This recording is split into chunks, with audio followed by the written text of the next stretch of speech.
back to another edition of the Pagcast. I'm your host, Michael Pagani, joined alongside Windsor Spitfires forward Alex Christopoulos. Alex, welcome to the Pagcast. Thank you again for coming on. Yeah, thanks for having me, Michael. How have you been doing recently? I always like to open up the floor to the guests to speak how their off season's going. How's your summer going? Yeah, summer's going great. I mean, just training, 5, 6 days a week on the ice, off the ice, just trying to build muscle and get stronger and faster for the season. What parts of your game are you focusing on? I'm trying to focus on my speed right now. Got to get the speed up, and so I got to be first on pucks. And you know what they say: if you're not first, you're last, right? Exactly. And I know for me, I actually kind of skipped all my power skating drills when I was a little younger. So I'm not up to speed with a lot of my friends. So I'm usually last to the puck there when we play shinny. Yeah. No. Yeah, I've got to. Sorry, repeat. No, it's all good. It's all good. Wasn't listening. Sorry. It was announced today actually that Michael Renwick and had committed to Queens for his future. What do you what's your opinion on that? What's he bringing to that locker room over there? Yeah, I mean, good for him. I mean, it's awesome going to Queens, especially. It's a hard school to get into, especially if you're going to play hockey. So, but I mean, all best of luck to him with Queens. He's going to bring to the table. He's going to bring a lot. He's going to bring a great shot. He's got a great one-timer. He's working on it every practice. So he'll bring that shot. Was there a player growing up who you wanted to model your game after? Growing up, I'd say like an Alex Ovechkin. Big and strong, hard on the puck, hard shot. I just try to model my game after him, just like a power forward. Sniping a lot of Genos, obviously, right? Yeah, he does score a lot, Ovechkin. When you have a twin brother, I mean, who do you throw in net for mini sticks? It's usually either me and him. Like we switch here and there. Okay, so it's kind of respectfully there then. Yeah. Oh yeah. Like the first half hour I'm in net, the second half hour he's in net or whatever. This was a long time ago. Yeah, of course. And you're obviously drilling him with, headshots, right? Oh yeah, he'd give them back though. You wouldn't forget every time I shot a puck at his head. So the next time I go on net, he'll crank me one. Oh, of course. He's got to repay the favor, right? Yeah. How big was it to have someone who was able to push you to your limits like Paul was able to?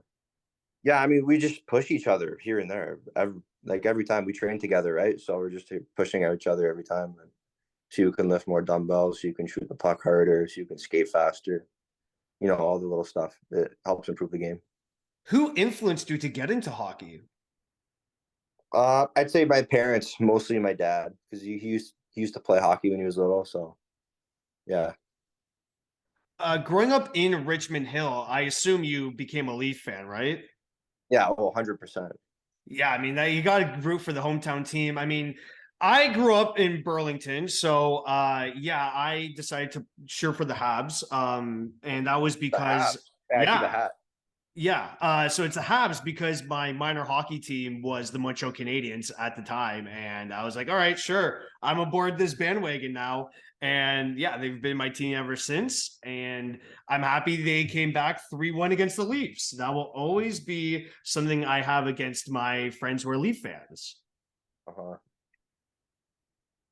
Before getting drafted to North Bay like you did, you played on the historic Don Mills Flyers team. What did it mean to be a part of that team? Yeah, I mean, the Don Mills team, we never lost a game all season. And if we did, it was probably one, I remember. And it was in a tournament. So, I mean, we played with a bunch of great guys who are now NHL bound or NHL drafted or signed. So it was a great team we had. When did it start to click that this team was going to be destiny and win the OHL Cup? Well, I mean, you could start to tell by the first, I'd say 10 games of the regular season and the first tournament. Like we just went undefeated in the first 10, 15 games. Like even the whole season, we just went undefeated. We're like, hey, we're not losing from here, boys. We're just going to keep pushing and we're not going to take a loss for an answer. Now, at that age, you may not be used to playing in, a full capacity crowd. I believe the OHL Cup final was a capacity crowd, so it must have been a lot of fun to play with that atmosphere. Yeah, I mean, I'd like to say it was like an OHL rink, but it wasn't like playing in an OHL rink. I mean, there was still a lot of fans, but much more than minor hockey, obviously, because it doesn't fit that many fans. So, yeah, it was an exciting game. And the Miami Athletic Center, I mean, it's a beautiful rink. It's the old Maple Leaf Gardens, right? So there's so much history to it. Yeah, especially since the Leafs used to play there. So, no, I think Ryerson plays there or TMU. Yes. Yeah, yeah, yeah. TMU plays there now. So, yeah, it was a great rink to play in. In 2019, you got drafted in the third round. Now, some names that got drafted with you include Maddox Callens, Luca Del Bel Belouz, and Jacob Frasca. What does it mean to be in the same company as them? Yeah, I mean, they're obviously great players, and a couple of them are NHL bound, and yeah, like a bunch of skill guys and just high elite players to play with and against. What do you remember from draft day? Well, I remember my brother getting drafted before me to North Bay. So I kind of had hopes I was gonna go with him because obviously I wouldn't want to split up from my brother. So I was just waiting for the call for the next North Bay's pick, and that was obviously in the third round. So they picked me up, and I was happy I was with my brother. Do you know if the battalion ever let you in on their draft day plans? Like, was it always the idea to get you and your brother on the same team? I mean, actually, we've never spoken to the battalion for a phone or in-person interview before, so it was kind of like I wouldn't say shock, but I'd say like North Bay's drafting us. Like we've never spoken to them. You know what So I mean? it was a relief to say, Yeah, I guess, right? yeah.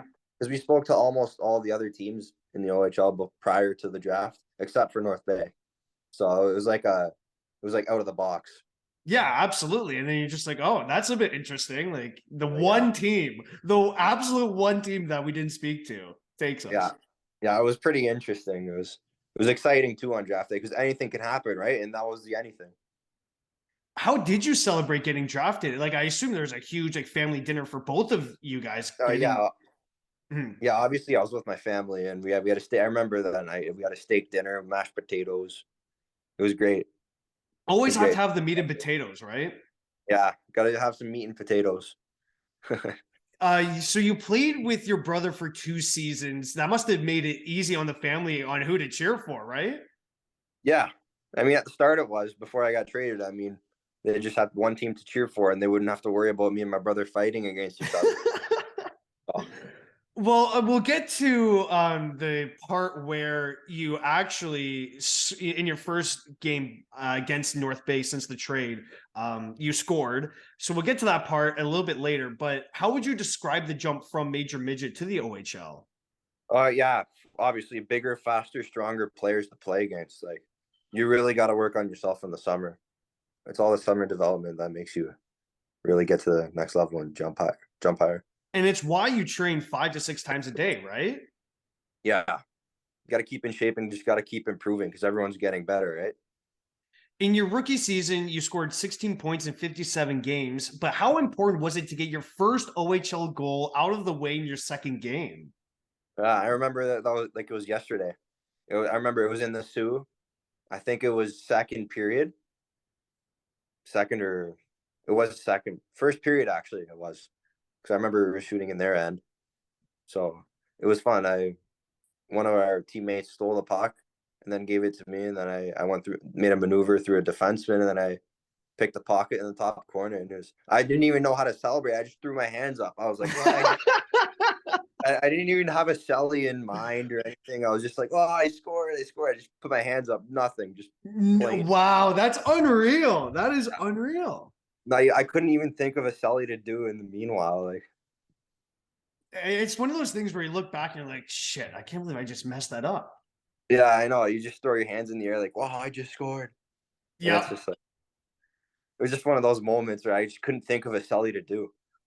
How did you navigate your training around the time when the pandemic came? No, I mean, obviously it was tough since ice rinks were closed and gyms were closed, so you just had to manage with what you had. I was lucky to have a couple of dumbbells and weights around the house, so I was just using those dumbbells, and we were using chairs for a bench press. It was Well, funny. I mean, you had to do like people were using milk cartons, Yeah, right? yeah, I know. There was a milk carton, and It It was was you had brutal. to deal with what you had to deal with, right? Like Absolutely. whatever's in front of you, you just got to pick up, and hopefully it's heavy enough for you, and you just got to do what you got to do. What do you remember when the world did shut down? Uh, I mean, I thought we were going to be back in a couple of weeks because that's what our team told us. But then, but then it just kept getting worse, the pandemic. So they kept delaying it and delaying it. So we just And ended up not even finishing the season, or we didn't even play the next season. yeah, exactly. And it sucks because like the OHL, I was following it the entire way. And they always, release this press statement like, okay, we're going to start here. There's going to be hub cities here. And we're watching the Q plays. We're watching the dub plays. And it's like, okay, well, like, what's the deal? Like, start hockey. Yeah, I know. I mean, we're all excited. They kept saying, "Oh, a couple weeks," but then I guess the season never happened. But we were all getting our hopes up. We were ready. Everyone was ready for the season. I was training with a couple guys who also play in the OHL, and we were just getting ready for the season and ready to start up again. But When the OHL did resume, we saw the Spitfires just take off in the standings in the 21-22 season. What were the weeks like leading up to the trade to Windsor? yeah, I mean, it was kind of a thing I requested. I mean, obviously, I wasn't really getting much playing time or an opportunity to play like higher role. Like I wanted to play a higher role, but I guess North Bay didn't really see me as that guy. So they sent me to Windsor, and Windsor gave me a good opportunity, and I'm here right now where I am. You became that guy in Windsor. Yeah, I mean sometimes the trade can help people positively and negatively, and I personally think it helped me positively. It grew me, especially being apart from my brother. Yeah, exactly. Right. And then there's the whole, fighting aspect in the family, like on who to cheer for, right? Yeah. Yeah, I know my parents. They split their jerseys in half. What are you here for? So, Uh, so I'm close friends with Oliver Pierre there, and he messaged me today saying that you eat a ton. So how many diets are you on during the season? oof, I don't have a diet throughout the season. I eat whatever's in front of me. I eat What? whatever's in front of me. That's So, wild. yeah. Yeah, Well, because obviously, you try to keep in shape too, right? Like get your meat, potatoes, chicken, rice, everything healthy. Keep it healthy mostly, but you also you got to have some fun here and there too. Like have some ice cream or got to treat yourself, right? Because you work so hard throughout the season. oh, absolutely. You got like the hard work pays off, right? Yeah, you got to enjoy, and plus we burn it off in 2 seconds. So Yeah, see, other people they gain weight with ice cream. And the hockey players, like they just lose it in 2 seconds. yeah, exactly. We're always working our bodies. So In the 47 games you played with Windsor when you got traded there, total 22 points. How did you see your game evolve under Marc Savard? I mean, obviously he gave me a good opportunity at the start on the top line with Cooley and Johnson, and I kind of did well with them. So he kept me there for a bit, and then he kept moving me around the lines, and I gelled with all the players in the lineup pretty much. So And how important is that to be a player where you can be on any line and you have instant, chemistry with the teammates? I mean, obviously it's great, like playing with different types of players and having good chemistry with them. You just gotta figure out what they're good at, and you just gotta adapt, right? To every line you're on. Let's talk about the deep playoff run. You were a big piece to that, scoring 14 points in 25 games. But are you superstitious at all in the playoffs? I'm superstitious throughout the season as well too. I mean, I like to put 8 guards in a certain way. I like to tape my stick right when I get in the arena for games. I do a certain wax on my tape job. So I mean, that's like superstitions for everything. Like I play sewer all the time. Oh yeah, always got to. Oh, you have to. In that first round against Sarnia, you guys held a 3-1 series lead, but you guys almost let that slip away. How do you make sure to finish it off in that sixth game and not go to a game seven where everyone's kind of just shooting their pants almost? Yeah, I mean, obviously, Sarnia gave us a good battle. I mean, they do have a top goaltender, Ben Goudreau, so he was hard to put the puck in the back of the net against. So I mean, we just kind of had to find a way. In the second round against the Rangers, you guys go on the road to the odd, steal both games, take a 3-1 series lead. How important was it to go into the odd and win both of those games? Because that is a very hard atmosphere to win in. Yeah, obviously, Kitchener is a hard spot to win games in, and honestly, taking those 2 games away from them in their own home was huge on us. I mean, it ended up helping us win the series, right? And then against Flint, both teams really traded wins. First it was Flint, then it was you guys. But D'Amico's goal in game 6 to secure the overtime win, how big was that to get the momentum back on your side? Actually, I think it was Perot's Was it? OT winner. It was Perot's OT winner to send us. It was I think D'Amico scored the game tying goal. Okay. Yeah. But then Perot scored the game winning goal. And I was in front of the net. I remember it. I was in front of the net screening the goalie, and Perot scored bar down. And he did the violin after in game Yes, 6. I was yes. like, Okay, oh, yes. Now boy. I remember that. Yeah. And I was like, oh, boy, here we go. We're going to go back to WFCU in a packed crowd, game 7. Like, we better win. We better not let the hopes of the fans down. And we ended up winning that game. D'Amico got the hat trick, and I think I got one from Pierre. So Yes, that's right. Yeah. Because D'Amico was huge in those 2 games, game 6 and game 7. yeah, he was a big part of the team. And then Hamilton went on that, nuts playoff run, smoking everyone in their way. But how does it speak to the quality of teams since you guys were the only ones to give them a run for their money? Yeah, I mean, we knew going into the first the series with them, they were undefeated the whole way through the playoffs. So we were a little bit nervous playing against them because they were supposed to win it, and they ended up winning it. But the first game we took it away from them, and we felt like it was a shocker towards them. Like, whoa, these guys are no joke. They're battling for it. So I remember it. Renwick scored the OT winner. And That in was his hype. old barn.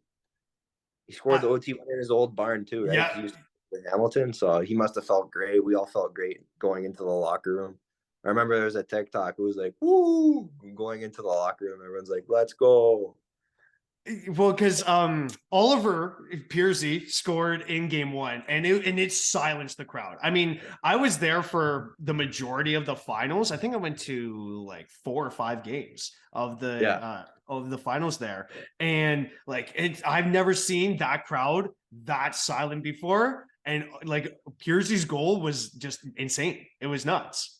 Yeah, I mean, I think he scored the game tying goal too, which Yeah. was in the period. So like that made our team like electric. Like, well, we have a chance to win the game now that we've tied it up. So, and we ended up securing the dub. Last season, so we're talking about 22-23 now, you're a part of the leadership group. What does that mean to you? Yeah, I mean, I guess the coaches kind of saw me as a hardworking guy in practice and in games, so they saw me as to put as a leader and show our teammates the work ethic it takes to win games and yeah. The first game against your brother, you scored on the power play and he was on the ice for that. I assume chirps were thrown right afterwards, right? Yeah, I was trying to look for him. I think Abraham went up to him and gave him a little shove on the way to celebrate with me because I rewatched that video a couple of times, obviously against my former team and my brother. Yeah, So exactly. Well, that's something you have against him. yeah, I mean, it was funny when I saw it because I didn't really see him shove my brother until I saw it on the video. I started laughing. That's hilarious. When you play North Bay, like, do you get the sense that your brother's going to target you especially? Well, I wouldn't think just my brother. I'd think the whole team as well too, because like I used to play with them, right? Yeah. So I'd say like I'd pretty much think like they'd all be thinking like, oh, we're playing against Al, and like he's gonna come out strong. Which I obviously against my former team, you want to come out strong. Exactly. So then what is it like to be, a guy that's on their bulletin board? Like, okay, we have to stop him. We have to limit him. Yeah, I mean, you try not to worry about it too much, but you just try to focus on your game and get work around it. You really found your form last season, scoring 74 points in 68 games, becoming a staple in the top six, and even on the special teams units. How does that speak to your trust with Marc Savard? Yeah, I mean, obviously with the opportunity he gives, you got to do good with it, right? So I mean, if you're gonna do good on the penalty kill, you're gonna keep playing on the penalty kill, right? Like if you're gonna do good on the power play and help the team score goals or help the team get assists and stuff, you're gonna be on it more often, right? Does it surprise you at all that Savard landed an NHL job?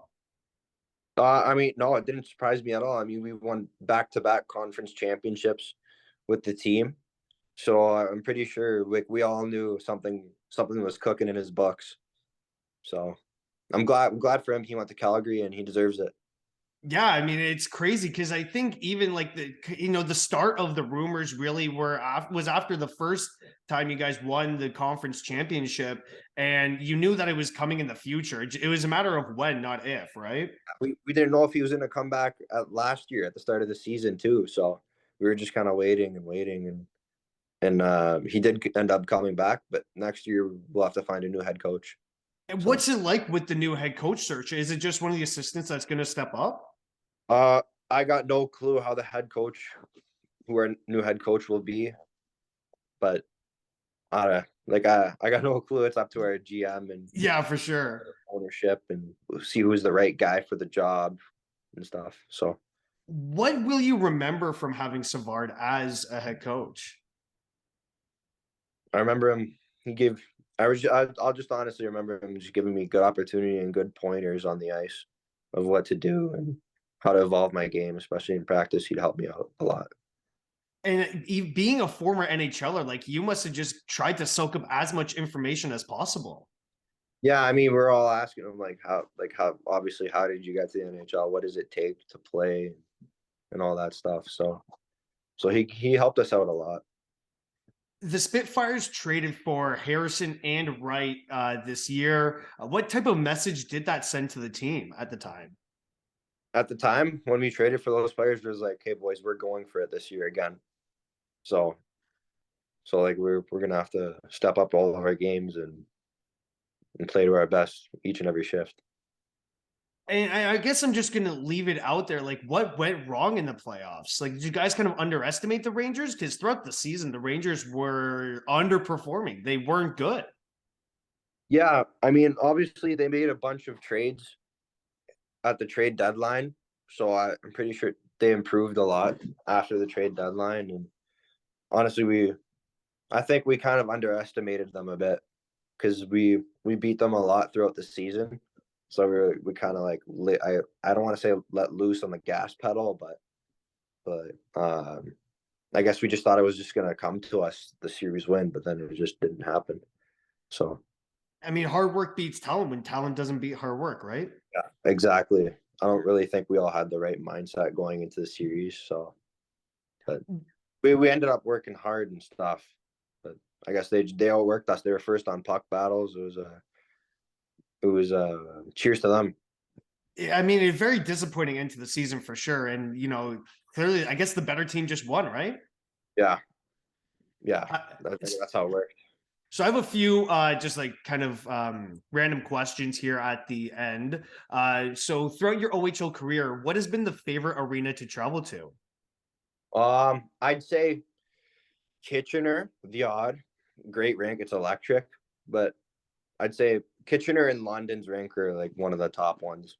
I really liked playing. And is that because you kind of perform well in there, or is that just because the atmosphere? I mean, the atmosphere. There's a bunch of fans there every time we go to Kitchener or London. It's electric. And it's nice because those rinks usually get sold out the most in the league. Yeah, yeah. I mean, I think they carry the most fans in London in the OHL. I think it's around 10,000. So, yeah. How about the worst arena to travel to? The one you don't like the most? Least favorite, Yeah. I'd say Flint, Okay. because their fans are crazy. Which, oh, I mean, good for them. They do have a good fan base, but they're crazy walking into the rink, be like, oh, we're gonna go play against the Firebirds. We're gonna hear it from the fans. Yeah, dude. I guess going to there is just like, oh my god, this is gonna be the longest bus ride ever. Yeah. Well, I'm not from Windsor, but I mean, from Windsor, I think it's about an hour and a half. But it's just playing there to the fans, and I Well, mean, that's what I'm kind of getting at. It's like, okay, you're going to Flint, but it's like you're going to Flint with the fans. yeah, yeah. Have you played in any teddy bear toss games? Yes, And have you yes. scored any of the goals There's- or oh, no? last year's was Morneau scored it for us in Windsor. So Right, yeah. and then there was a bunch of teddy bears tossed on the ice. It was like a 15-minute pause. Well, it's like, okay, so as a player, how do you stay within the game? Because as a fan, like you're just throwing the bears. Yeah, I mean it's tough, like to get back into the game because you're like, oh, we scored the teddy bear. We're all taking pictures. We're all laughing. We're all having fun, and then when the teddy bears are off, you just got to get dialed in. Yeah, like Right. there's still a hockey game left to be played. Yeah, it's like, wow, game's not over, and we're all celebrating here with the teddy bears because we just scored a goal. So, Why did you choose to wear the number 48? when I was growing up, I used to play for Domino's Flyers, obviously, as you know, and I used to look at their roster and I saw Danny Briere, so I was like, oh, I'll take his number. I mean, the orange and the white kind of go together with Phillies in a way, right? Yeah, yeah. We had the same colors as Philadelphia Flyers, so that's why I picked the number because Danny Briere used to play for them. And, like the colors would be the exact same, and I liked the way it looked on him, so I thought it'd look good on me. Look good, feel good. Yeah, exactly. That's how it goes. What's your favorite off ice activity? Off ice activity. I like playing soccer or football, like just tossing the football around, like not actual Well, like yeah. load on the gear or anything. Dude, that would be nuts. You're from September to April, just a full-time hockey player. Then when summer hits, just strap on the pads because it's football season. That'd be crazy. That would be nuts. There would be no time like just to relax. No, you're going at it 24/7. Body recovering. Yes, but throwing the football around casually can be really fun. Yeah, it is, especially when you have a sibling too, right? Yeah, of course. Always throwing the football around with my brother in our free time or playing soccer, or just kicking the ball around, Who's the hardest player you've had to defend and why? Had to defend. Yeah. Ever? Yeah, sure. Throw your OHO career. Let's go with it. I'd say Nick Robertson. Okay, that's a good He one. was fast. I played against him my first year, and he was fast. He's a shifty guy. He was lightning quick, and he just found a way to put pucks in the back, and that were like, whoa. Like I remember For his frame, like he's really shifty. Yeah, for his size too. He'd say he's pretty small. Like I wouldn't say pretty small, but he's not big, right? Yeah, exactly. He's on the smaller side of things, right? Like that's a fact. He's got the speed to maneuver guys and get around them. So wow. I remember he made a move. I was like, where's this guy going? I lost him for a sec. What's your favorite TV show? TV show. I don't really watch TV, but like when I do, it's usually Netflix. Yeah, so Fresh Prince of Bel-Air. Okay, that's a good one. I haven't had that one before. I was just like growing up as a kid too, right? Just yeah, exactly. I'd always throw it on with my brother and my dad. So, well, my last question to you will be: what's your advice, if any, for younger hockey players? just work hard and dreams will come true. Keep following your dream and they'll come true. Awesome. Well, I'd like to thank again Alex Christopoulos for joining me on today's podcast. Thank you again, Alex. All right. Thank you, Mike.